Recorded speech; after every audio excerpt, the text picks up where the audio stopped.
Wie sollen wir unseren kleinen Frosch noch wieder finden? Was meinst du, Bagheera? Wohin verschleppen sie den Mogli? Die Affen haben keine Ahnung, wohin sie rennen.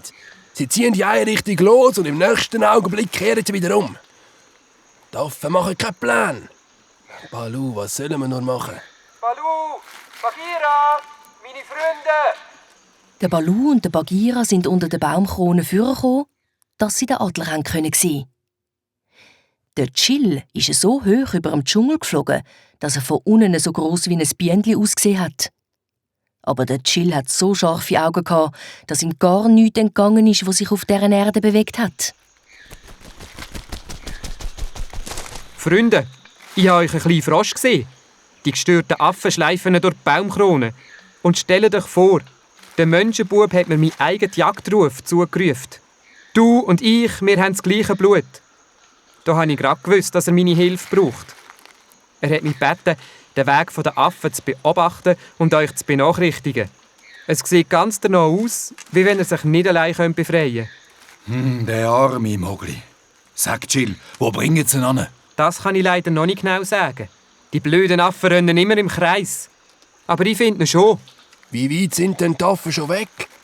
Und wie lange brauchen wir, bis wir sie eingeholt haben? Stunden. Und vor dem Sonnenuntergang schaffen ihr das leider nicht mehr. Aber allein sind ihr sowieso verloren. Ihr braucht Verbündete. Also, so, jetzt wieder rauf.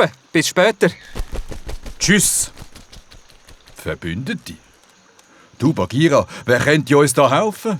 Wer kann schnell laufen, hoch raufklettern und vor wem haben die bösen Affen Angst? Ich weiss jemand. Die Riesenschlange, die K. Sie bewegt sich schnell am Boden. Sie klettert auf die höchsten Bäume im Dschungel und vor der K hat jedes Tier Angst. Jeder, der ihr in die Augen schaut, wird hypnotisiert. Man kann sich plötzlich nicht mehr bewegen und spaziert ganz von selber in ihr riesigen, weit aufgerissenen Maul hinein. Der Balu hat es geschudert, wo der Bagheera von der K erzählt hat. Ihm war es gar nicht wohl, wenn er daran gedacht hat, die Riesenschlange um Hilfe zu bitten. Aber auch ihm ist nichts Besseres eingefallen. Also hat er in den Plan eingewilligt. Und so sind am Mogli seine Freunde zum schattigen Steinhaufen am Rand vom Dschungel gegangen, wo sich K während der grossen Mittagshitze gern ausgeruht hat. Die beiden hatten Glück gehabt.